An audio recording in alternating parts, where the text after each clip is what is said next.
What's your name? My name is Cody Decker. Are you still playing baseball? Technically. Since we last talked about 13 months ago, have you hit more home runs or have you gotten more outs on the pitcher's mound? Ooh, that's a good question. Let me think about that. Since we last spoke, I wasn't playing much for the rest of the year last year after I last saw you. So let's see.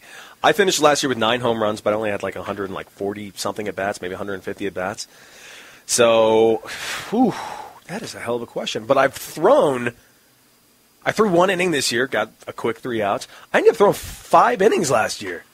I actually have more outs on the mound than I have home runs, which is really weird because I only have 4 this year, but I only have like 45 at bats. Wow, that my career's taken a dark turn. Coming up on this edition of Life Around the Seams, Cody Decker rejoins us. He was the inaugural guest about 13 months ago. Not quite sure what's left in his life that we did not cover the first time. We went about 17 hours or so, but we shall see what's new, and we will explore the intersection of sports and entertainment. When do sports work on TV and movies, and when does it fail? Cody Decker is back, and this is Life Around the Seams.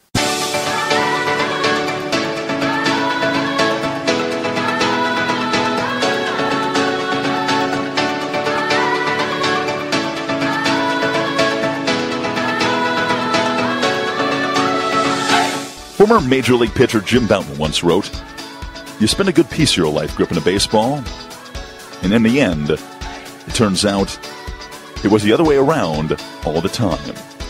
Welcome to Life Around the Seams, a podcast about baseball people who have interesting stories from between the lines, and sometimes even more interesting stories outside the lines. Here's your host, Josh Sushan.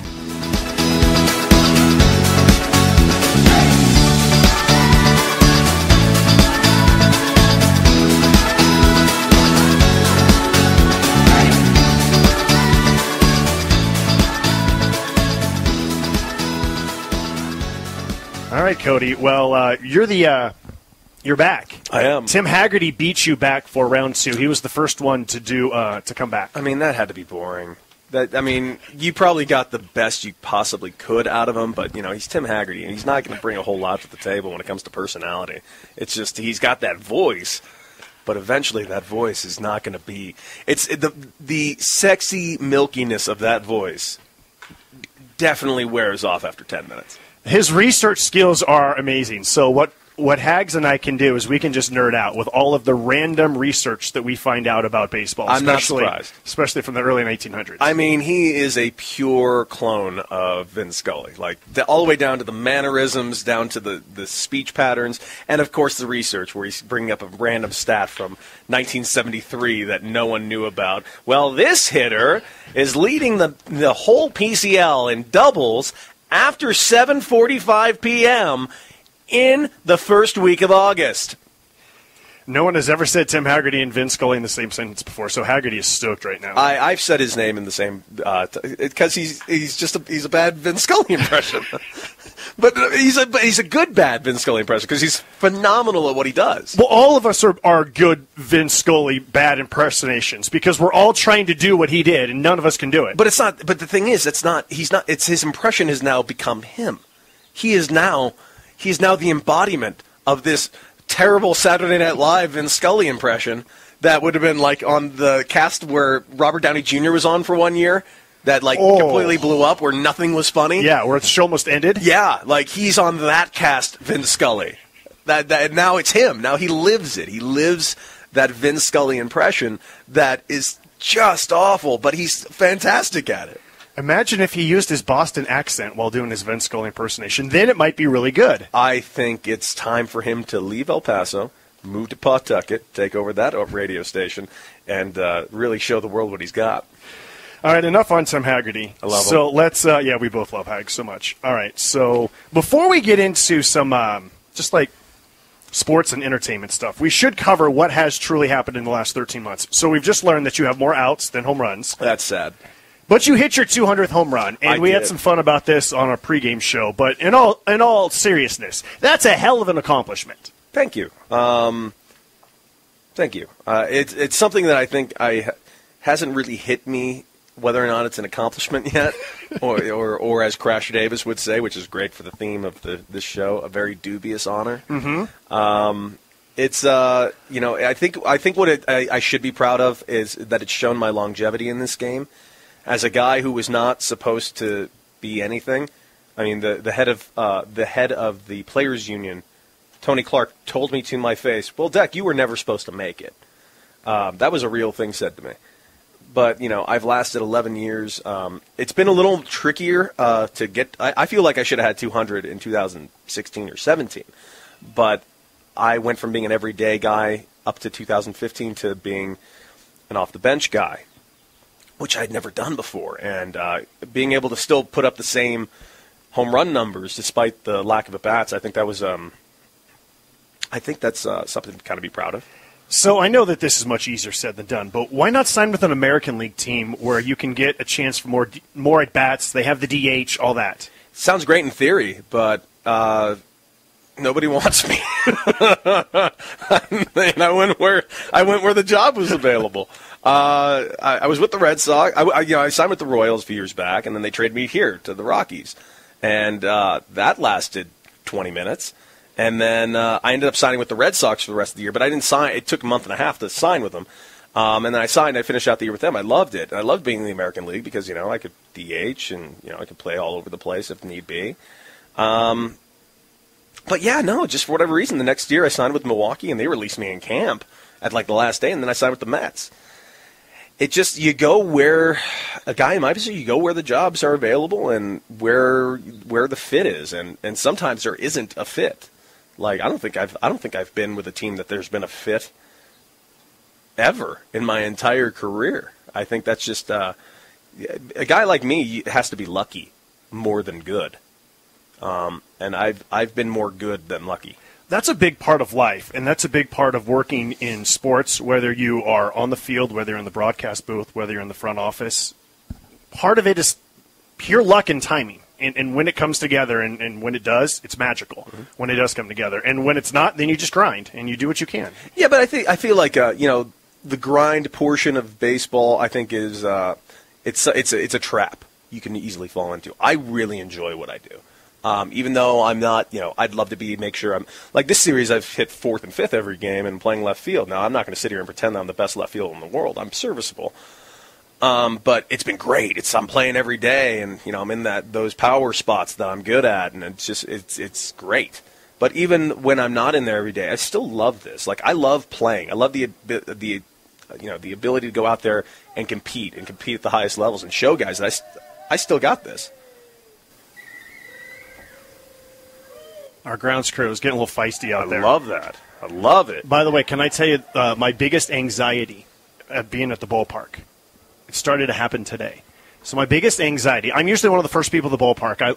I hate sitting in hotel rooms. They're depressing. Yes. So as the visiting broadcaster, get to a ballpark on the road, open up the windows, guys are out there taking early BP, and they start yelling, "Music! Music! Turn on the music!" And all they see is me, and they think that I can turn on the music. That's not my equipment to turn on. I don't know how to turn on. And then they start getting louder and more angry. You practically don't have music in here. You don't have anything in here. You have a laptop. Right. But they want me to go into the control booth and turn on music for them when I'm in Fresno or when I'm in El Paso. And I can't do that, and that's when I start to get massive anxiety. I can see that. I can see that a lot. Because I've been one of the guys on the field that will throw a baseball up to the booth and be like, "Hey! Music! Play some Fog Hat!" But yeah. No, so I still enjoy what I do. I love this. I love going out to the field and playing. It's a lot better than going to the field and being on the Phantom. Which I've done a fair share amount over the last couple of years. Okay, so since you have made a film or two in your time of varying lengths, let's talk about sports and music and TV shows and why certain things work and why they don't work. I originally came to you and I said, is Hollywood and baseball in a slump? And your response was, they've always been in a slump. Always. It's always been a slump. People have nostalgia about baseball movies and thinking that it's this great subgenre. It's not. Your favorite baseball movie is terrible. All of them. There's like 3 good ones. What are the 3? Okay, I'm going to go with Bull Durham. Okay. I'm going to go with The Natural, Okay. which is, by the way, far better than the book. And I will fight anyone right now that wants to have that fight. There's only a few people who read the book. Oh, it's horrible. It's horrible. The ending rips your soul out. And I'm going to give an asterisk on Major League, and here's why. Because they just couldn't leave well enough alone. They had to keep making the first Major League, fantastic. The second one, borderline. If it weren't for Bob Uecker, that movie's entirely unwatchable. Yeah. And then Major League back to the minors. So now you've absolutely destroyed a good movie to me. And then A League of Their Own is good. Field of Dreams? Horrible. The book is really good. Yeah, the movie is terrible. It is this horrible play on nostalgia. You have Timothy Busfield, by the way, who has the best swing in that entire movie, doesn't pick up a bat. Little Big League's good. Timothy Busfield. Speaking of Timothy Busfield. That's not a good movie. Little Big League is good. It's not. Little Big League is good. And No. I think you need to sit down and watch it again. And here's the other good baseball movie that no one appreciates or talks about. And it's not just maybe, it might be the best one of all time. Mr. Baseball, starring Tom Selleck. What a movie. Funny. I mean, it's just so good. It's so good. It's funny. It's a good movie. But then you got people sitting around talking about Field of Dreams. Horrible. The Sandlot. Boy, that movie does not age well. It was really good at the time. Rookie of the Year. Terrible. Awful. Angels in the Outfield. Horrendous. The Slugger's Wife. We started to talk about this off air. So The Slugger's Wife could have been good. Could it have? Yes. It was a decent enough idea. Okay, most people probably haven't heard of it. It's terrible.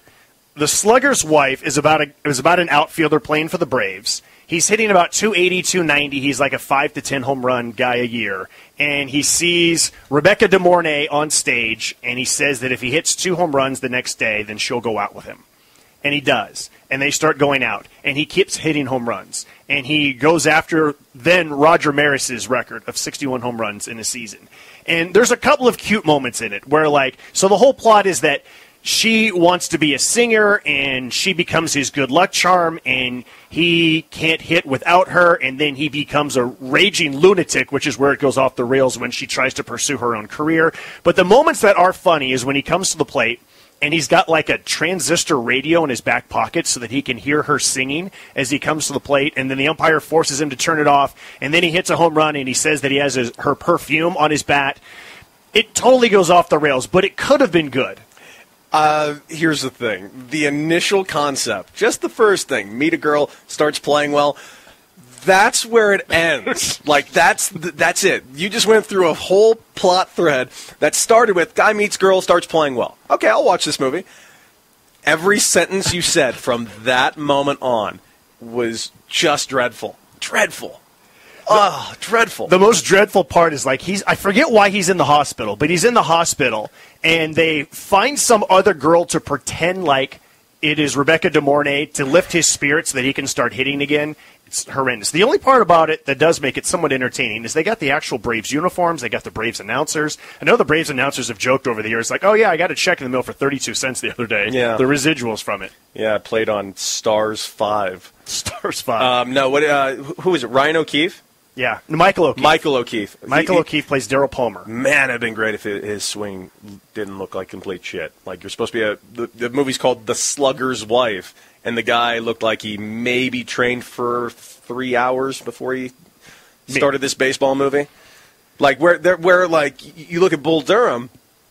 Yes, I'm not going to sit here and say that Nuke LaLoosh's delivery was fantastic. It wasn't, but for some reason, based on how he played his character, this over-the-top ridiculous thing, and he's surrounded by more grounded characters, that's the only reason that character worked. Tim Robbins' character should not have worked. He was like a cartoonish human being, and he looked like shit on the mound. But because he was so over-the-top and bombastic, and everyone else was so much more grounded, it worked way better than him just being like this asshole pitcher. So I think he kind of gets away with it in that movie. Okay, so why don't more sports movies? Let's start in baseball first. Okay. There's never been a baseball TV series. No, there hasn't. Well, there have, but they didn't work. There was a minor league TV show called Hardball in the 90s. It was, Really? Yeah. How did I not see this? Because it lasted maybe 5 episodes. Okay, that's why. It was right around the Major League Baseball strike. And it came on, I think, right after Married with Children on Fox. And it was bad. It was really bad. And they would try to treat it like a normal sitcom format. The reason why baseball TV shows don't happen is, one, I don't think studios really think there's a market for it. I think they're wrong. Pitch was a show. Pitch about the female. Yeah. It's not a bad idea, not a bad concept. It was horrifically executed. Because when it comes down to any show, period, it doesn't matter what it's actually about. What matters is your characters. And if you're giving me terrible character development, terrible characters to begin with, it's not worth my time. Like that show Pitch was horrible. Like she played the character Guinea Baker. I thought she did a very good job with what she had, the material she had. The relationship with her teammates, I thought was just, it came off as just daytime soap opera. The way their whole opening thing, well, you're a girl, so you have to learn something new. A screwball. I'm like, a screwball? Like, that's just... A screwball is just a change-up with a little bit of run.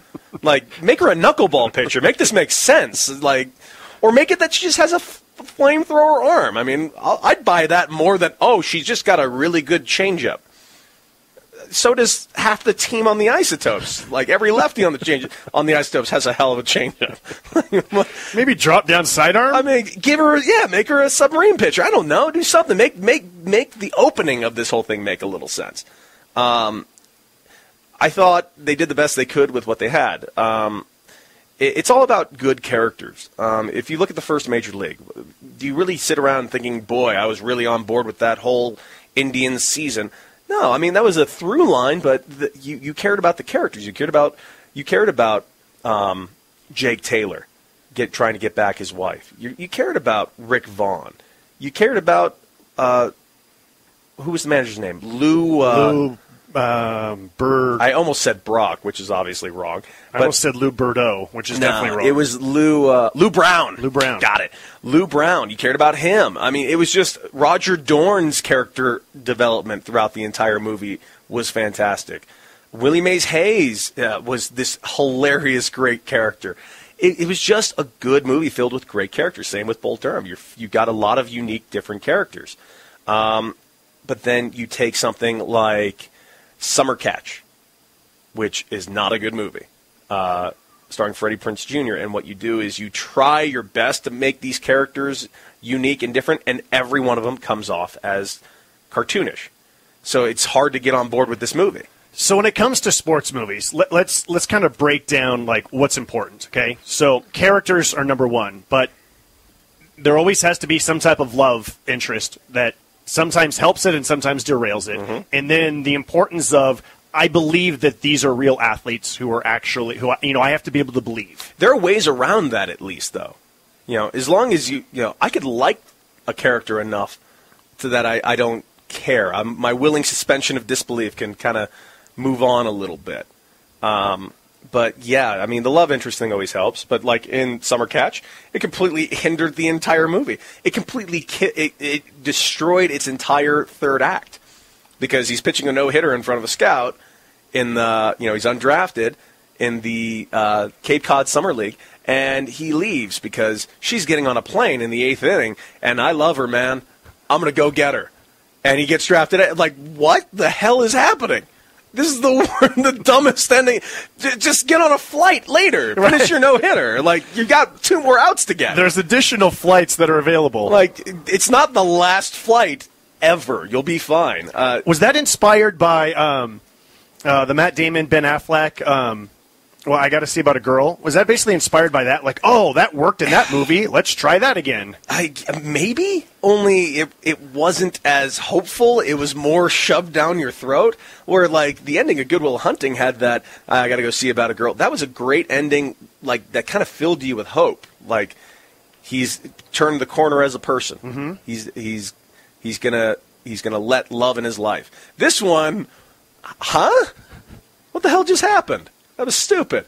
So yeah, and the rest of the movie had its flaws too. All the characters were cartoonish and So you're allowed one cartoonish character. yeah, you need a comic relief type guy. Like you look at Major League. Okay, so I would consider on that team Willie Mays Hayes comic relief, even though he has his serious moments. I would think it's Pedro Serrano. See, Pedro Serrano has ridiculous moments too, but he's so serious. But they were different. They were different characters. Where Willie Mays Hayes a lot more bombastic, Pedro Serrano ultra serious. So their dynamics got to play off other characters that were polar opposites to them. Nuke LaLoosh, completely over the top, but he's sitting there with Crash Davis, who is stoic and very grounding. So their dynamic worked so well. Mr. Baseball I like so much because of all the baseball movies. Tom Selleck's character, Jack Elliott, has the most growth of a character through a movie. At the end of the movie, he's a completely different guy than he is at the beginning of the movie. He has a legit story arc of him becoming a better teammate, a better player in the end of his career, and a better person altogether. I loved that. His story arc was just fantastic. He started out as this arrogant, washed-up player who really holding on to his past to learning how to be the guy he needs to be now. A good player who can mentor the younger guys and take care of the younger guys, and he's doing it in Japan. And it's such a good story arc. I feel like that movie was the ultimate just vehicle for Tom Selleck because you love baseball and you've worn a Detroit Tigers hat in all of these Hawaii Five-0 episodes, so we owe you a baseball movie. And what happens at the end of the movie? He's a coach for the Tigers. Got him! He did it. Magnum lived his dream. Magnum lived his dream.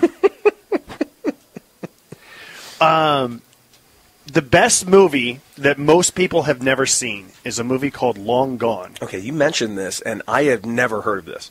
Long Gone came out the year before Bull Durham. It went straight to HBO, and I don't know if a copy exists on a DVD. It is pretty much like VHS, and that might be it. It is the story of the Tampico Stogies in the deep South, American South, in like the 50s, 60s.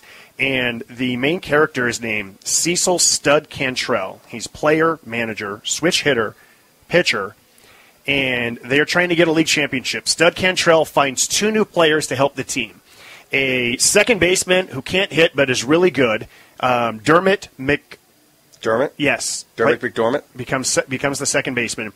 And then he finds an African-American catcher who can bat cleanup, but because it's the South, they won't allow him on the team, so he has to pretend that he's Cuban and just says... Where in the show, what year does this take place in? Sometime in the 50s or 60s okay. is when this takes place. All right. Teller from Penn and Teller is in it and has a speaking role. Oh, that's horrifying. Of anything, that's actually the thing that is bothering me the most. Teller speaks. Okay, I kind of want to see this now. Virginia Madsen is fabulous. She starts off the movie singing the national anthem and butchers it and ends up, it's very raunchy, and ends up with Stud Cantrell. But her character, I know this is blasphemous, is better than Susan Sarandon's character in Bull Durham. See, I just have to call bullshit on this. And here's the thing. We discussed this before the show. Is this movie actually good, or is it just a cult classic nostalgia thing that because you can't get it, it's like it's like Rocky Horror Picture Show. It's got such a cult following. But Rocky Horror Picture Show is a shit movie. It is not good. It is bad from beginning to end. But I really love the time warp. Did the dance at my wedding. I love Hot Patootie when Meatloaf crashes in and then gets bludgeoned with an axe for no fucking reason. But but is it like that? No, because the whole point of Rocky Horror Picture Show is to go on a Friday night when you're not sober and get dressed up and throw stuff up in the air, and it's a party. All right, I will admit I have done that a few times. There's a theater called the New Art Theater in Hollywood. I have dressed up in pantyhose and some sort of weird, bustier top with tassels, and I definitely have partaken in a couple of Rocky Horror Picture Show Friday night at midnight. Partaking. You're not going to do that with Long Gone. And I will admit, there is part of it that's like, oh, trust me, it's the best movie you've never seen, but because I can't show it to you, I can't be disproven. It's like, okay, to me this sounds so much like, because I do have a VHS copy of the 1994 Roger Corman Fantastic Four movie. Okay. A movie that Fox deemed so bad they refused to release it. Okay. It is horrible. And I love every second of it because it is just that bad. I once a year, me and my friend, we like to sit down, have some drinks, and watch it. But it's on VHS, and I'm having a little bit of trouble watching it now because I don't have a VHS player anymore. But is it like? It's got to be like that. It can't be that good. No, it really is good. And a lot of it is about corruption, and it's about So I'm going to kind of give away the end because no one's probably ever going to see it. But they basically go to Stud Cantrell and say, we want you to be the manager of this car. So the Tampico Stogies are like an unaffiliated team, and they say we want you to manage the Cardinals next year. And he says absolutely. And they say we want you to win us a pennant. And he says absolutely, I'll win you a pennant. And they say no, we want you to win us a pennant this year. So they want him to throw the championship. What? Okay. Now I feel like, okay, now I want to see this movie. I really do. I'm an HBO Go subscriber. I feel like I should be able to watch this movie on HBO Go, and I think we should start a campaign. We absolutely need to start a campaign. If the one thing that we do out of this podcast is to start a campaign to figure out how to get Long Gone released again. I mean, it's got to be somewhere in the HBO archives. It has to be somewhere. So put it on HBO Go. I want to see it. Yeah. They sing this song called Let's Go Stogies, which is, I'm not going to try to do, but it's like, Let's Go Stogies. Did you just say I'm not going to try to do it and then immediately? Yeah, because I had to. Because I had to. Yeah, and then like 3 lines in. Oh yeah, I got to stop doing this. Long Gone is really, really good. All right, I got to figure out. We got to start a campaign. And hold on, where's my notes about the name of the actor? Oh, I lost it already. It's really good. Virginia Madsen's smoking hot, and she's just really like sassy and like. At first, you're like, oh, she's just this blonde bimbo, and then you're like, no. There's like a lot of nuance. There's a lot of smarts in this character. Right. She's heavily involved. It's really good. Got to see it. Got to find a way to see it. We're going to figure out a way on how to see Long Gone. Okay, so what would work for a baseball television show? Well, I do. All of you screenwriters in Hollywood who are listening to this podcast, take note. You have to come up with a new approach. You need to put it in the point of view of somebody else. Make the team and the season, the backdrop and the through line. You got to put the story in someone else's perspective, and I'm going to leave it at that because Jen and I have written a script very much like this. Okay, and I will not divulge what our script is about, but just know it's quite good and it's a unique perspective that you wouldn't think of. Does it involve needing a minor league baseball play-by-play announcer to do some voiceover work? Actually, yes, it does. Okay. It sure does. We wrote it. It is about minor league baseball. We wrote in Fresno. Tim Haggerty and I are going to get in the octagon to decide who's going to be the... Battle to the death. 2 men enter. 1 announcer leaves. Okay, so Ken Levine, who wrote the first episode of The Simpsons, which led to the name of The Isotopes, the first Simpsons episode that included isotopes, not the first Simpsons episode. Mm-hmm. And Ken wrote Cheers and Mary Tyler Moore and MASH. And Babe Ruth III was on that team. Called his shot. And then he pointed to the ground. No, he's calling a bunt. And he's out.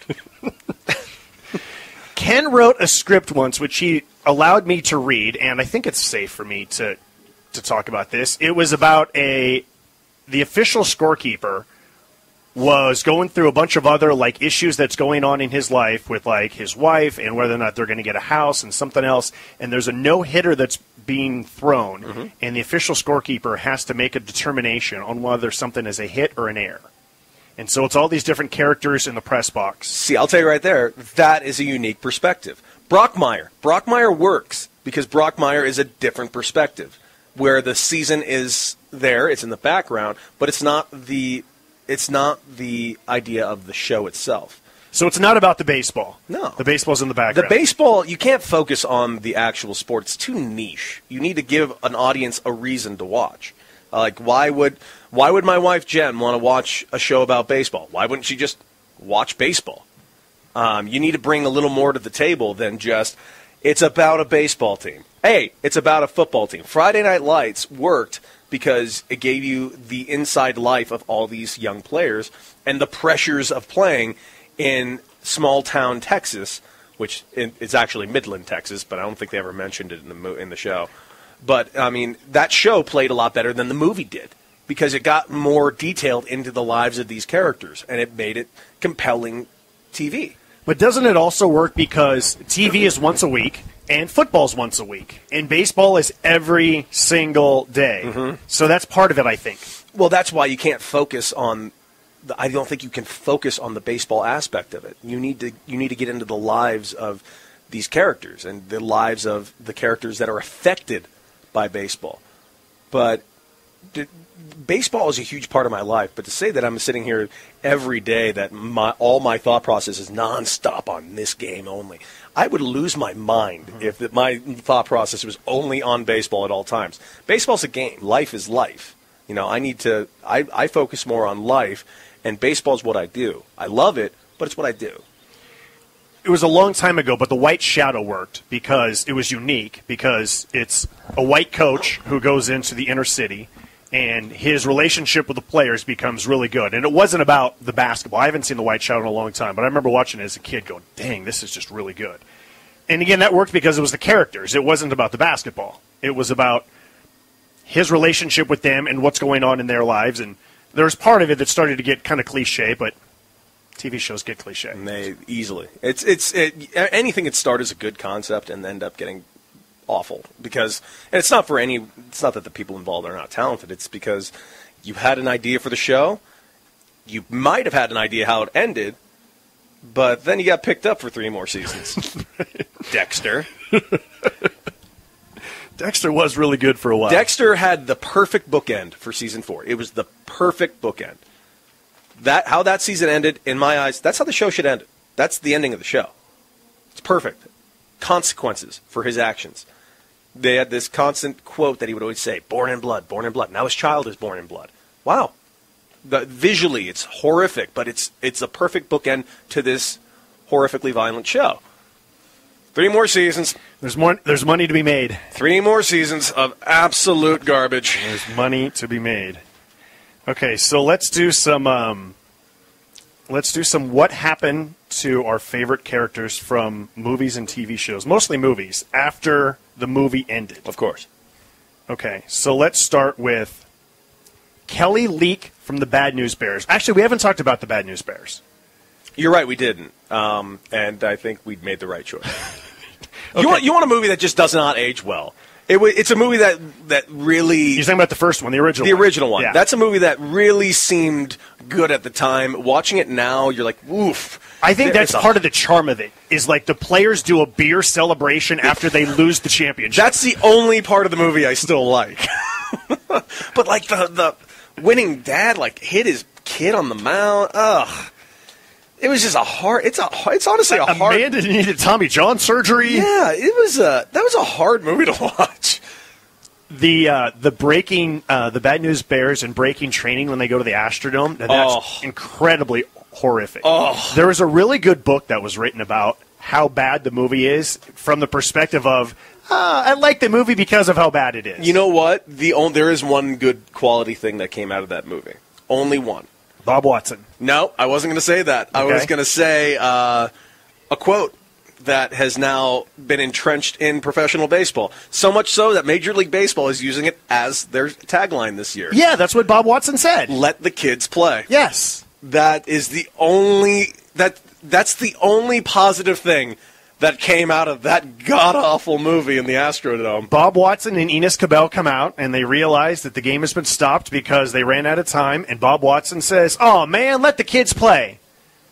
Yep. And then Kelly Leak's dad goes out there and starts chanting, let them play, let them play. Yeah, that was it. That's about all there was to it, and outside of that, yeah, it's horrible. What was the one in Japan? Oh, yeah, that one happened. So what happened to Kelly Leak? Is he Josh Hamilton? No, he's in prison. He's clearly in prison. There was no way he was not going to prison. But did he come out of prison and make it back to the major leagues? No, he went back to prison. And he stayed in prison. He's just in and out of prison. I mean, there's no way he made to the major league. There's no way he probably had the Josh Hamilton story. He had the bad Josh Hamilton story. He got to the Josh Hamilton part where everything and where he had to chance for redemption. He just didn't. That was Kelly League. Okay. No question. Poor Kelly Very, League. very dark. Very dark sequel. The Penal League. Okay. Bad News Bears. I think that San Kelly Quentin. League made it to the major leagues. I think Bad News Bears, San Quentin was the only logical sequel. Did Kelly Leak grow up and become Ricky Vaughn in Major League? I think there was more chance to that than Josh Hamilton. But then Ricky Vaughn got a big contract extension. I don't see Kelly Leak getting that. Did Ricky Vaughn test positive for performance-enhancing drugs? No question about it. Cheater. 100% cheater. Not only that, he wasn't even that big, but even Charlie Sheen admitted that he took steroids for that movie. For the movie. For the movie. And he wasn't even big. So Ricky Vaughn for sure got popped. 100%. 80 Well, games. no, he didn't get popped because it was the 80s. 80s and early 90s. If he was playing now, he's out. He's a 3-time offense guy. He's a 3-time offense guy, which means lifetime ban or a year and a half, apparently. Or a year and a half, apparently. Google it. Did Ricky Vaughn make an appearance in WrestleMania after he was banned from playing baseball because of his 3-time offenses? That is such a good question. Vince McMahon would never pass up that opportunity. Yes. Not only did he go to WrestleMania, he got interfered in a match and then got scheduled for a match later in the night against, who would it be? Probably against a dastardly Kevin Owens or CM Punk or something. Oh, man. I want that so bad. Make it happen. Okay, so we know that Nuke LaLoosh had Tommy John surgery. No question. That wind-up, that was not going to last long. Not to mention, in his pro debut, he struck out 18, walked 18, so he threw 300 pitches. Yeah, he threw a lot of pitches, which I was really... New league record on both. Yes. But, why were they throwing him so much? So the manager got fired because he ruined this kid. Major league manager, or are you talking about the A-ball manager? The Durham Bulls manager. Which was an A-ball team in that movie. Everyone Yes. seems to keep forgetting that that's an A-ball team in the movie. Durham is now a AAA team. They are It basically an A-ball. became a AAA team because of that movie. Weren't they already a AAA team at the time? No. I could have sworn they were. Because it was when the movie came out in, 88? Because they shot the movie in the old stadium. Yes. And they already had a new stadium. So it became a AAA team because when Major League Baseball expanded for the Rockies and Marlins in 1993, that means you need 2 new AAA teams.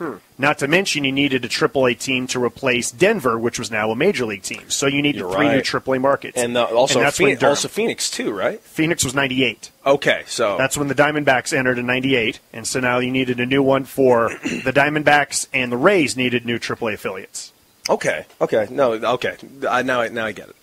So the manager for the Durham Bulls, the single-A Durham Bulls, was fired because he ruined Nuke Yeah, LaLoosh. threw him way too much, deep into games. And that's why Robert Wool became an agent, because he got fired too. He was the pitching coach. So he became an agent after getting fired as a pitching coach. Agent of the Stars changed his name to Arliss, and, the rest is history. But did Nuke LaLoosh come back from Tommy John surgery and make it to the majors? Oh, wait, make it back to the majors. I'm going to say no, and here's why. He only kind of remotely got a head on his shoulders because he was mentored so closely by Crash Davis. Now, unless he did all his rehabbing over in Visalia, where Crash Davis became the manager of, and is still managing there to this day. Yeah, Crash is still managing. Crash is managing, still in Visalia, still trying to get to the show. Still trying to get back to the show. Okay, if there ever was a Bull Durham 2, Yes. this is what I think the plot should be. Let's hear it. Crash Davis is still managing. His pitching coach is Nuke LaLoosh, and Nuke LaLoosh introduces him to all of the new sabermetrics. Nuke LaLoosh is totally changed his outlook. He's all about pitch counts. He's all about different biometric ways of throwing and making sure that you protect arms. And Crash still gives the old school way of baseball, and Nuke has done a 180 about the modern way of developing pitchers. I am going to take the opposite route. Crash is wise. Crash would 100% adapt to the major league metrics that are being applied. Nuke would never be able to do this. One, he doesn't have the smarts. He doesn't know what the numbers mean.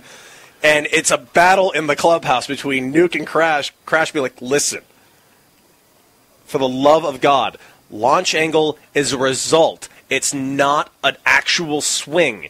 You're not throwing the ball into the guy's launch angle. Launch angle is this. Then why does everyone talk about launch angle? Because it's just, oh my God. And it'd be it's that argument I'm having with stupid people on Twitter trying to tell me that launch angle is the end-all, be-all when I'm trying to explain to them that's a result, not an actual swing path, idiot. I want Nuke to become smart, though. I want his character arc to do something in 30 years. I don't want him to be the same character 30 years later. Maybe that's the thing. Maybe that's his character arc through the movie. He learns to adapt, and because he learns to adapt, the team starts to win, and both. None of the players make it to the show, but they do. But they do make it to the show. Is Crash Davis really Brad Ausmus? No. Why not? Brad spent like 12 years in the show. Yeah, I know. I couldn't think of another catcher who he's like. He's not Brad Ausmus. Then who is Crash Davis? Tuffy Ghost Switch? Okay, that works. Yeah. Conrad Schmidt, maybe? I don't know Conrad Schmidt, but I know Tuffy Ghost Switch. Well, I know the name. I've said it enough. Tuffy Ghost Switch, maybe? Okay. I'd say maybe Tuffy. Me? You? I caught. I've done a fair amount of catching. Who's another kind of lifetime solid catcher? Rocky Gale. Chris Stewart. Oh, Rocky Gale. Rocky Gale. I think Rocky Gale, I love Rocky. He's one of my all-time favorite teammates. Didn't Rocky Gale play for the Padres AAA team in Portland and Tucson and El Paso? He went up for like a day in Portland. He didn't really. He was like recently drafted, and Okay. like they just needed a body, so they sent him up there from like extended. Well, the story's much better if he was in 3 different cities. No, he was there for like a day. Okay. I don't think he got it up bad, but he was in Tucson with me. He was in El Paso with me. What else happens in Bull Durham 2 if they ever make the sequel? Well, first off, I'd like to really reiterate, I really hope they don't make a sequel and ruin this. It's going to become straight to Major League 3 territory. They're going to forgo the awfulness of 2 and get to the terribleness of Major League 3. I don't know. I think it might be an interesting year in the Cal League. What's Susan Sarandon up to now? Is she does she sell like spiritual beads now, like healing stones? She sells Scentsy for sure. Yeah, no question. She's doing that. Runs a yoga studio. She totally runs a yoga studio. Yeah. And she's on the field twice a week with the players, making sure they're stretched properly with the yoga. I could see that. And the problem is all the players are hitting on all of the instructors from her studio. Yeah. So that becomes a big issue. Oh, huge issue. And and in today's day and age, you can't have that. What else? Millie, for some reason, moved to Visalia with her husband. No one knows why. Since her dad donated the scoreboard in Durham, I forgot about that. Why would she move to Visalia? But she did. No one seems to know why. Did they ever find a chicken to take the curse off of Jose's glove? I have to believe Jose just got a new glove. If he had a good agent, he got a new glove. And hopefully got a new girlfriend. Right. Why is the girlfriend putting curses on his life and work? Yeah, that affects her, too, by the way. Yeah, let's go with he got a new girlfriend. And hopefully a new glove. What happened to Benny the Jet? Well, Benny the Jet, as you know, made it to the major leagues, and he was at the tail end of his career when he decided to steal home at the end of the Sandlot, rocking a pretty sick mustache, I might add. Benny the Jet Rodriguez left baseball altogether. Put it in his tail, right in the background. No more baseball. Was he like Terrence Gore or Billy Hamilton? Was he like Herb Washington, the designated pinch runner from the 70s? No, I think he was a solid everyday player, but then, he's kind of... But then towards the end of his career, he could still run, so then he kind of became Terrence Gore. But lost a step or two. He's a little older now. But after he was done playing, he left baseball and started a Queen tribute band, of which he was the lead singer, because he was a dead ringer for Freddie Mercury. He sure was. At the end of that movie. And he finished every song giving a thumbs up to the sky to whoever was announcing whatever song. So he just finished, Radio Gaga, thumb up to the announcer. Were any of his former Sandlot teammates members of this Queen tribute band? No, they're the Mini Moles were doing really well. Hambino's had a hell of a run as a professional wrestler. He worked for the WWF under Vincent McMahon Sr. Mm-hmm. I think they all went their separate ways. I think Smalls still stays in touch. Does not understand why Benny is such a Queen fan. Okay. He just kind of struggles with it, and he's like, Okay. I get it. I mean, they're an amazing band, but why are you doing this? You could still contribute to the game. Quick side note about Sandlot. Last time I was in Salt Lake City, Utah, rented a car, and I drove to the Sandlot where it was filmed. Mm-hmm. It was so depressing. There's nothing there. I didn't even know it was filmed there. Yeah. It's basically in between two houses. You can kind of walk up to the fence and see the area. There's no back screen anymore. There's no diamond. There's nothing. There's no murderous dog in left field? There's nothing. It's just overgrown grass that needs to be cut. It was a complete waste of 20 minutes of my life. That's sad. What happened to Ryan Dunn from Summer Catch after he gave up the home run to Ken Griffey Jr. at the end? I hope he started listening to Mike Lieberthal. First pitch, home run to Griffey, because he shook off Mike Lieberthal. I know Mike Lieberthal a little bit. I should text him and ask him, hey, man, what happened to Freddie Prinze's horrible character from that horrible movie you made a quick appearance in? I'm assuming he became a 4A guy, went up and down quite a bit. It's not Cole Hamels. No, I think he became a 4A guy, went up and down quite a bit, and became a kind of a journeyman player until he ended up becoming a minor league coach, probably the low levels, probably somewhere like Missoula, and worked his way up until he got the pitching coordinator job for the, I'm going to say, Pittsburgh Pirates. And now he's down in Florida, making trips to Altoona and a few other minor league affiliates, checking out their pitchers. And I think he's a pretty good coordinator, provided he doesn't leave in the 8th inning to get on a flight for no reason at all. Do any of our favorite characters have a happy ending to their life? I think that's a fairly happy ending. He ended up being a pitching coordinator. It'd be a whole lot happier ending if he made an all-star team. He did. He made the Double-A All-Star team. He made the All-Star team in the Eastern League twice, 2 times. And then a third time as the pitching coach. Yeah, I mean, he did it. I mean, he did it all. But they were hosting, so the pitching coach. Yeah, when he was in Reading, he 100% made that All-Star team. He might have even made the AAA All-Star team for Lehigh Valley. He's a lefty reliever. He was probably pretty good. Yeah, I mean, I think he had a hell of a career. I think he just, he let his belief in himself get in the way because he wouldn't listen to Mike Lieberthal, because I know better how to throw to Griffey, and what happens? When in doubt, listen to Mike Lieberthal. Always listen to Mike Lieberthal. That's a personal rule that I carry to this day. Is Ray Kinsella still married? Remind me which one Ray Kinsella is. Field of Dreams. Let's face facts. The bank foreclosed. Right. The bank 100% foreclosed. There were no ghosts. Him and his wife did too much acid in the 60s, which they very clearly showed. They were having just complete acid flashbacks this entire movie, so much so that it almost killed their daughter, who was choking on a hot dog. Which leads to the other question of, did Protective Services take away the daughter? God, I hope so. And I guess somehow they got Timothy Busfield high, because all of a sudden he's seeing all the ghosts all of a sudden. And then but look, the camera goes away. Look at all the cars coming. They're not coming to you. That's a highway. That's a highway going through town. It's a highway. It's a road. People drive on roads. No one's coming to see your acid dream. So are they still married? Maybe, but they're not. Things aren't good. Did Terrence Mann ever write another book? No, I think he became a recluse, not unlike what's his name from Catcher in the Rye? Kinsella? I mean, what's wrong with me? Same thing that's wrong with me. Because he said he was going to write about this baseball in the cornfield. So did a publisher end up publishing said novel? No, I think he even wrote, as big of a name as he was. I think he wrote it, but it's in the vault, just like what's his name who wrote Catcher in the Rye? What's wrong with me?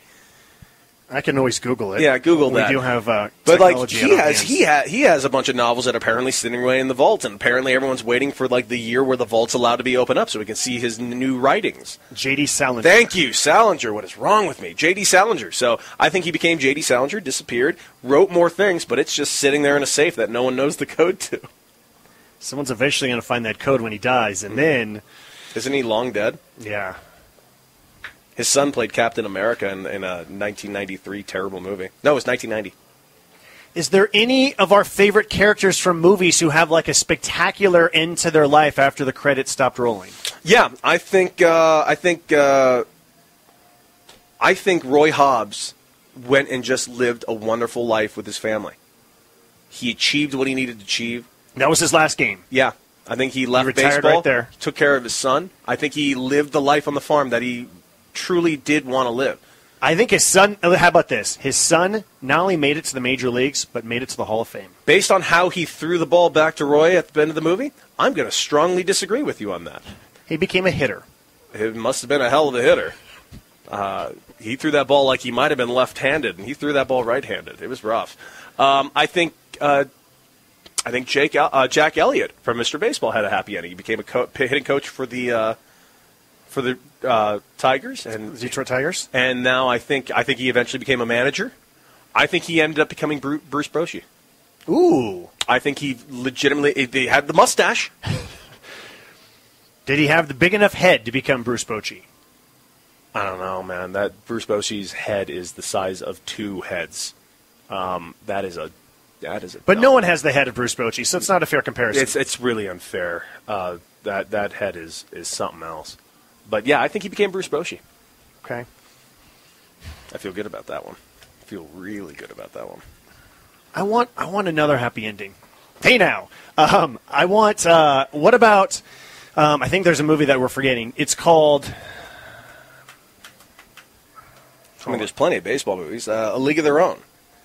But see that one. Okay, so that one. Okay, so that's a really good movie. But they showed you the ending. Yeah. Like so they were all older and at the end of the movie, and they all kind of succeeded in their lives. So. But it's still mostly based on a true story, anyways. Yeah. So you really can't use that one all that much. What are we forgetting here? Fever Pitch had a happy ending. I think they went on to live happily ever after. And For Love of the Game.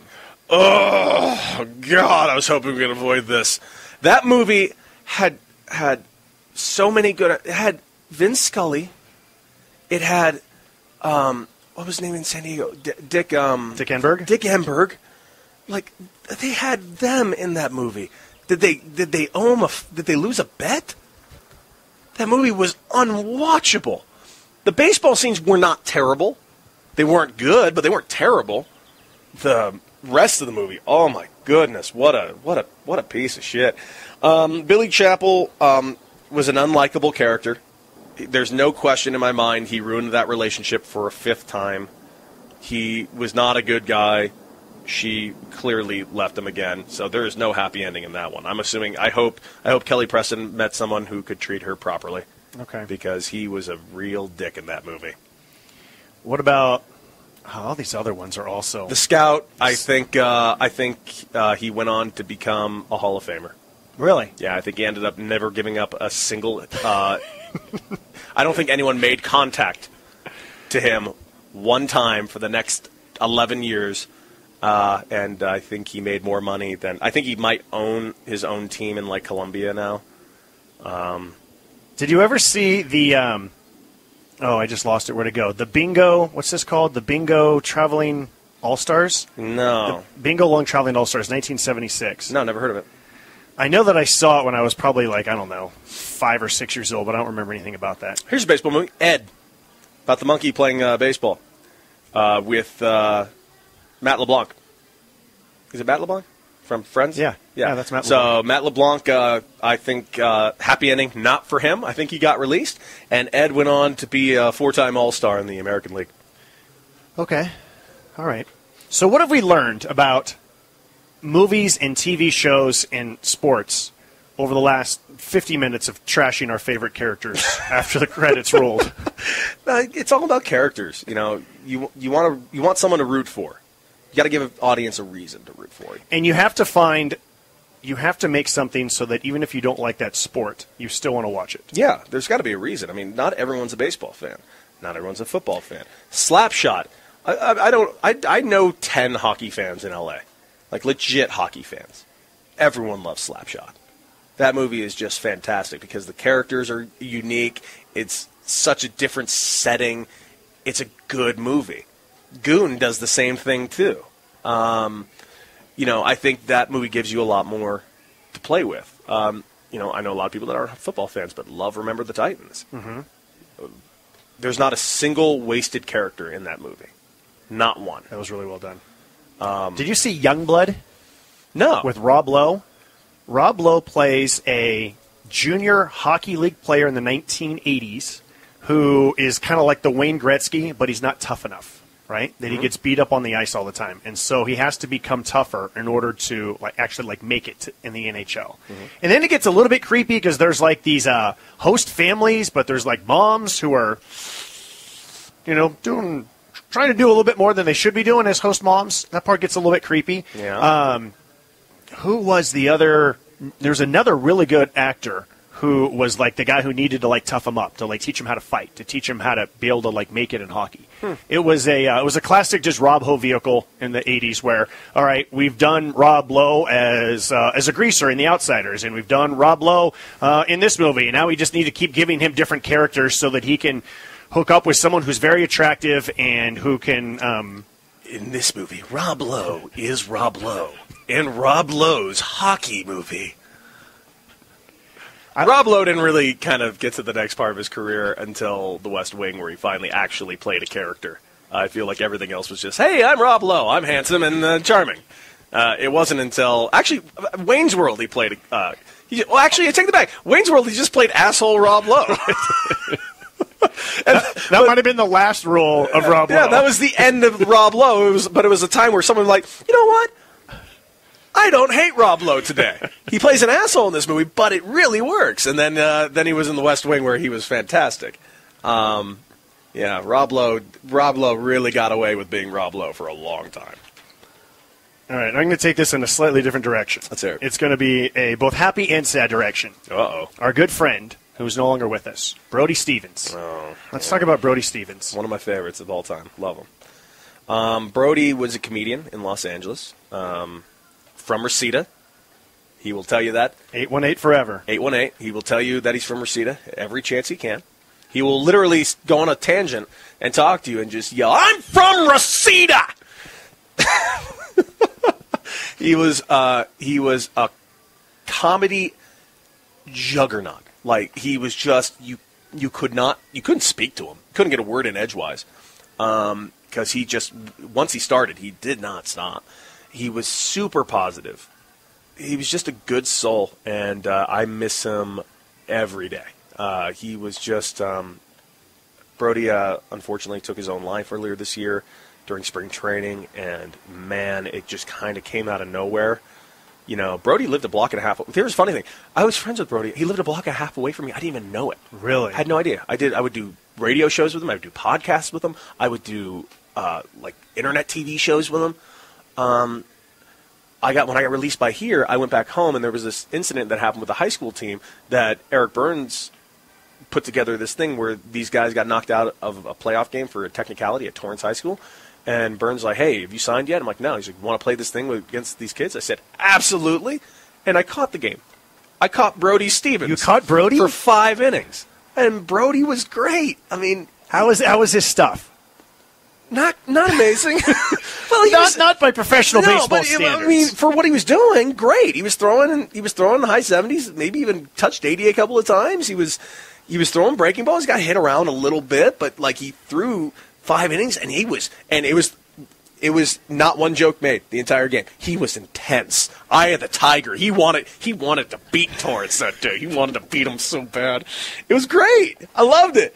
It was so much fun, and I caught Brody for 5 innings, and he was just, man. Brody, we would sit around and talk about baseball all the time.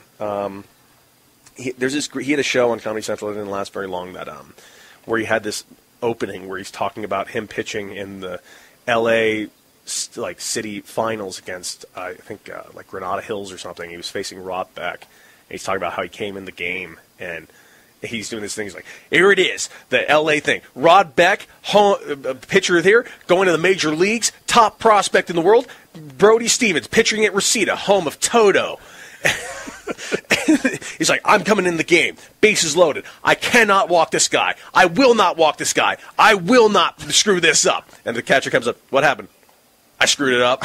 I walked the guy. Then I gave him a homer. And then Rod Beck went on to like a 15-year baseball career.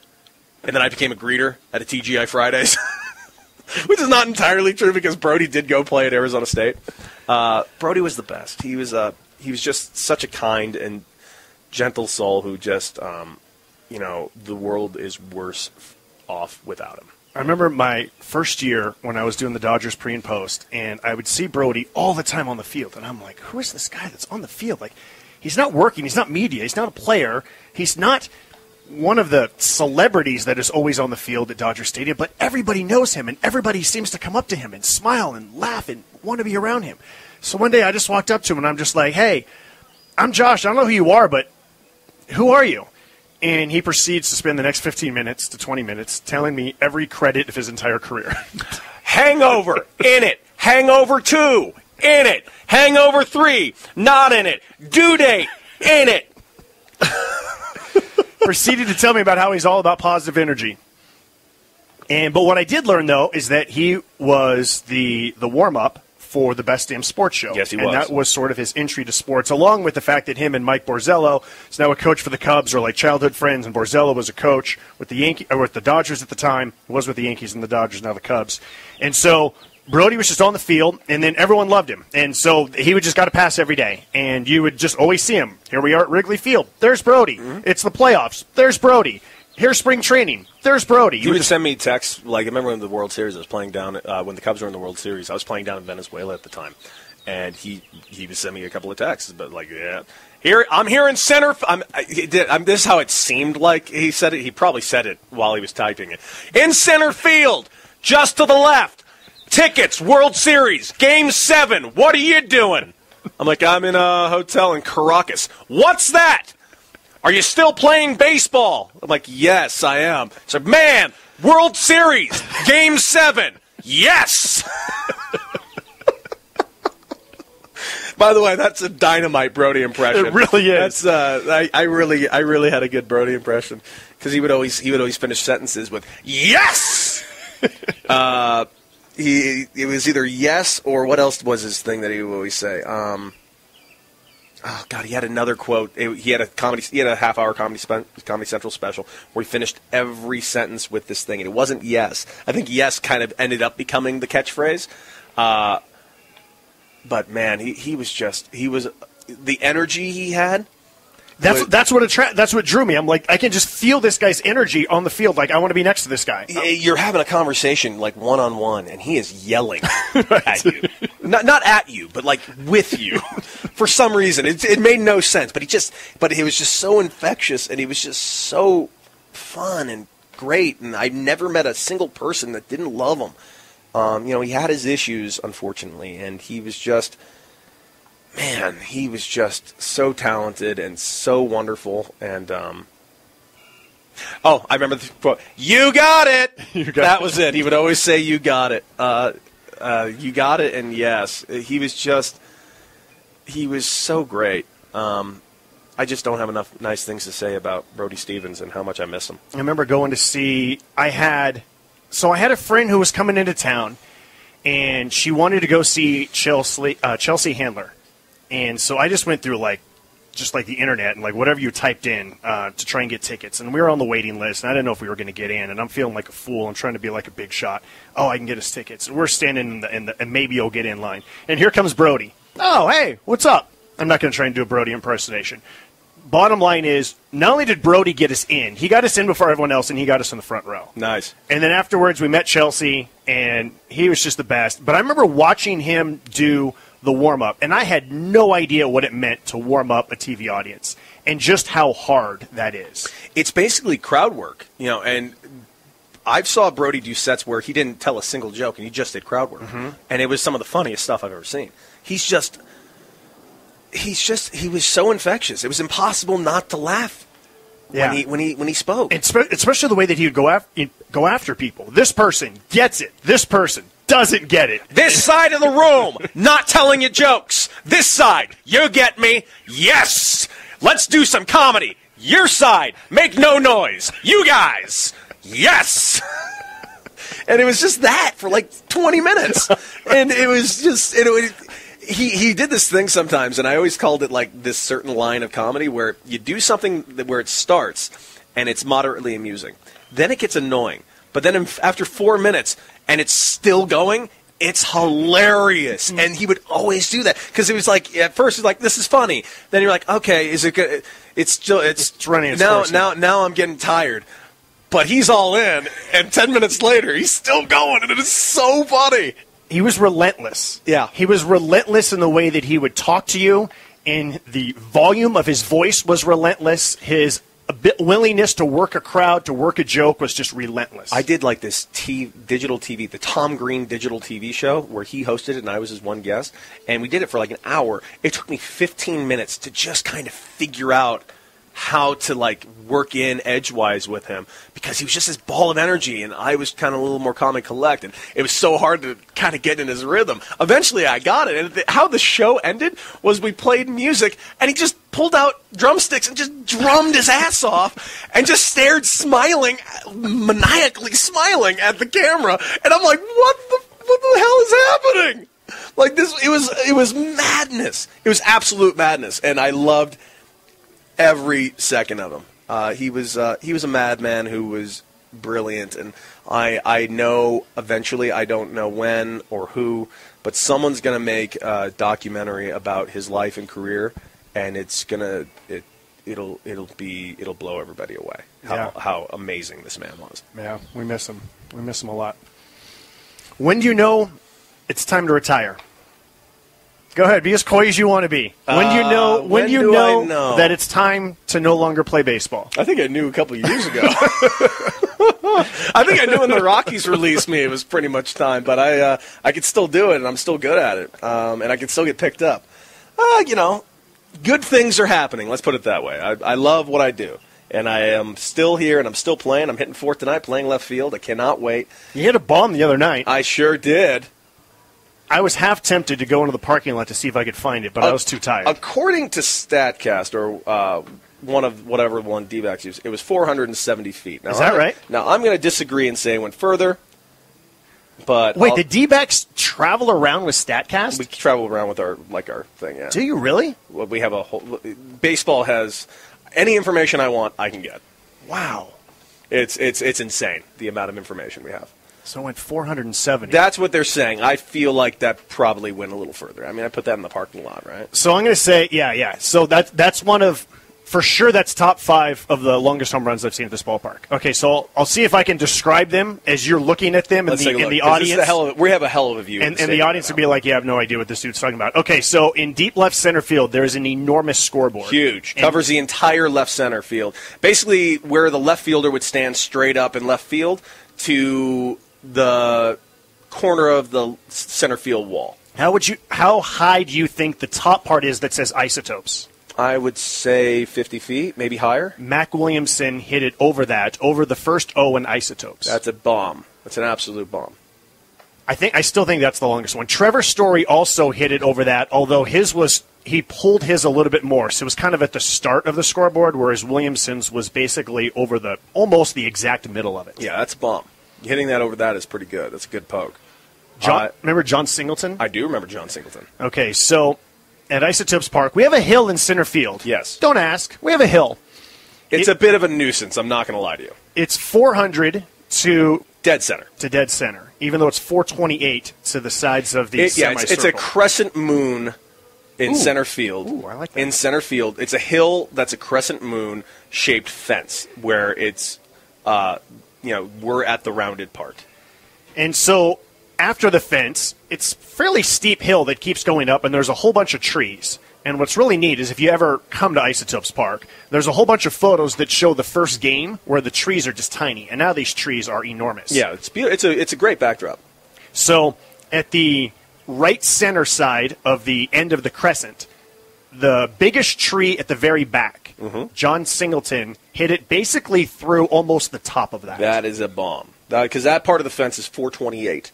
And, I'd say that tree is another 40 feet. Yeah, that's a good poke right there.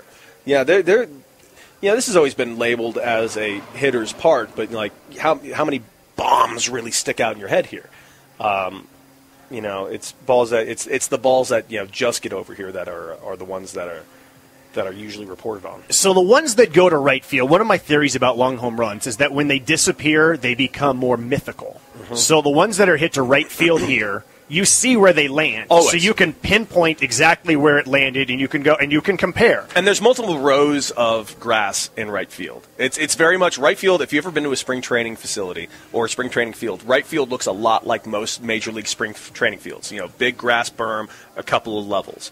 It's cathedral-like. Yes. So the farthest one I've ever seen to right field here, I've never seen anyone put it on top of the top level of it. I have seen the level just below it, though. Yeah, so in my 7 years, no one's hit it to the top on the fly. But they've hit some that have, bounced up to the top. I've seen a few that gone on the walkway and the next level, but never at the very top. That would be a hell of a poke. But the balls in the left... Those are the ones that disappear, so you lose track of exactly where they land. What, 340 down the left field line, right? Yeah. So you got a full bullpen, 2 mounds, so that's probably another 30 feet, maybe 25 feet. Maybe 20 feet. Then you got a bunch of rows of, 4 rows.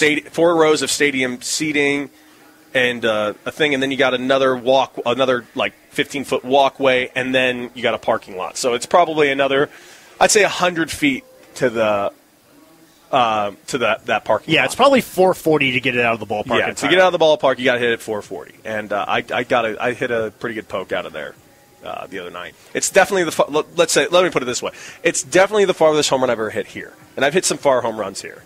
But that you was hit 3 here. Oh, wait, I was just thinking about the 2 with the Isotopes. I was about to say, I hit 2 for the Isotopes. I hit several for El Paso, probably one for, I don't remember if I hit one here for Tucson. But I remember when I was in El Paso, I hit one off the Smith sign in left center. I hit a couple in the bullpen. What's your furthest one at any ballpark? I think I hit one over about 509 feet in El Paso once, off Colt Hines on July 2nd, 2014. I remember it because the specific date because we were wearing our 4th of July jerseys, and we wore them 2 days before 4th of July because we were playing on the road. Okay. Ridiculous that I remember that. And I remember it was Colt Hines because Colt Hines was the next teammate of mine. So that one sticks out in my head pretty good. Colt Hines was like a rodeo guy as a kid. He was a hell of a pitcher. He was also kind of one of those journeymen who's been up and down a couple times, bounced around to a lot of organizations, super talented, never really got the real shot that he could have probably succeeded. But that's a lot of ball players that you see in the AAA ranks. Almost every day when I'm out in the press room and you're talking to different scouts, and it's always fascinating to hear them talk about, some of them are like, look, if you're good enough, they're going to find you. And then some of them are like, man, that guy just could have gotten that shot with that organization or with that organization. I talked about it with my buddy today who's a scout. It's timing, it's luck. There's not a single guy on this field today, on both teams, the Isotopes or over in the Aces. There's not a single guy on either of these teams that couldn't go to the big leagues and be successful and be an everyday solid baseball player in the major leagues. It's not about that. It's the only organizations only push their top guys to do that, and sometimes it doesn't matter what you're doing. We had a guy named Tim LeCastro, who's in the big leagues right now, and he's an unbelievable ball player. He got called up 2 weeks into the season. He was hitting like 090, but he got called up, and he did great up there. And he came back down and raked, absolutely killed it. He's back up again. He's a hell of a ball player. But it's not necessarily what you're doing at that exact moment. It's, do you fill the need that they have? Are you a top prospect shortstop that they're going to give you 200 at-bats to? I was never going to be that guy. I always thought I would, but I was unrealistic. I was never going to be the guy that were going to say, you're in the big leagues, here's 100 at-bats, see what you can do. I was ill-prepared when I went to the big leagues. I was ill-prepared for the job that I was being asked to do, because I was even told when I went up there that I was going to play. And I didn't. It was just pinch hit here, pinch hit there. A job I'd never done. A job I'm actually now really good at because I've been doing it the last few years. But it's just, there is not a single guy on this field that wouldn't be successful at the big leagues. In the bullpen and the starting rotation, all of them. Every single guy here can play, and can play at the highest level in baseball. It's just, there's 25 spots up there. Those spots are currently already taken. So you need someone to get hurt in your spot. You need them to get traded. You need them to play bad. And it's pretty terrible that's kind of what you need to happen. You need someone else's failure to be your success. When in actuality, your teammates' success is not hindering any of your success, but there is roadblocks. And then when you do go up, your first week has to be really good. Yeah, you have actually one of your first 3 games has to be really good. You go your first game 0 for 4, you're probably not playing the next day. And then you get labeled the stigma, well, you can't handle it up here. Yes, he can. He absolutely can. But sometimes, hey, I got 11 at-bats. I went 0 for 11, but I never pinch hit. Certainly never pinch hit in the major leagues. You know how many good major league pinch hitters there have been in the history of baseball? Not a whole lot. And they all played for the Dodgers. They did. Manny Mota, Mark Sweeney. Who's the other one? Or Olmedo Signs. Olmedo Signs. Dave Hansen. Thank you. That's the one I was thinking of. Yeah, all of the Dodgers pinch hitters were pretty good. But outside of that, I mean, it's a tough gig. So it's just... and if you're good enough at it, then they make you a starter. Yeah. And then if you pinch hit great, then you become the everyday guy. So you don't pinch hit for long. So it's just one of those things that... It's a stigma that, casual fans don't understand or realize. And it's one of those things. It's hard. There's no doubt in my mind, if you put me in the big leagues and you give me 100 at-bats, I'll hit you 5 to 10 home runs. I'll hit, because I can hit. But there's no real room for me. And I think that time has passed me. And I understand that. And it's not that I can't do it. I 100% can do it. But I'm 32, and they're going to... the Diamondbacks aren't going to bring up a 32-year-old to come get some at-bats. They're going to bring up their young guys that are their prospects to give them a look and give them an opportunity. And that's not like a negative thing to the Diamondbacks. They're doing what's right for them. And I'm very pleased to play for them. They've been nothing but honest and great to me. And I love this organization. So it's just, would I love another shot? Yeah. Of course I would. I mean, who wouldn't want that? But I'm not going to get it, and I understand that, and I'm actually at pretty good peace with it. I'm just having a lot of fun coming out here and playing. I love that I'm going to be in this game today. I love that I've gotten to play the last 8 straight games. I went from not playing for a month to all of a sudden I played 8 straight games. How's your body feel? Sore, because I'm playing the outfield, and I haven't played outfield very much the last couple of years. So, but I'm having a blast, man, and it's cool. I did get charged with a pretty rough error the other day. Really? Which one? I made a good throw to third base, and the runner slides in and does a perfect jumping sidekick and kicks it into the thing. I thought I threw him out. That's one of those where you just have to wear it because you have to. Someone has to get the error, yeah. And the third baseman didn't get to catch it because the ball got kicked out of his glove right before it got to his glove. So I'm just like, oh, that sucks. I made a good throw, and yeah, that's a tough error. Just bad luck on my part, but that's baseball, man. But no, I love what I do. I love this. I love being out at the field. I love coming to the field. And I love being in the lineup. And if I'm not in the lineup and I know I'm going to have a pinch hit later, I love getting prepared for that pinch hit. Because the way I'm used as a pinch hitter is I'm not going in for a wasted spot. I'm not going in down 3 with nobody on. I'm coming in with runners on first and second, down 1, or tied. They're going to put me in a spot where I can change the outcome of this game. And that's a spot that I've really grown to love. Tonight I'm hitting 4th. I'm going to try and drive the ball every at bat and put some good at-bats together and have some fun. All right. This was fun. This was a blast. Yeah. Hey, thanks for doing this again. Thanks for having me. That's Cody Decker. This is Life Around the Seams.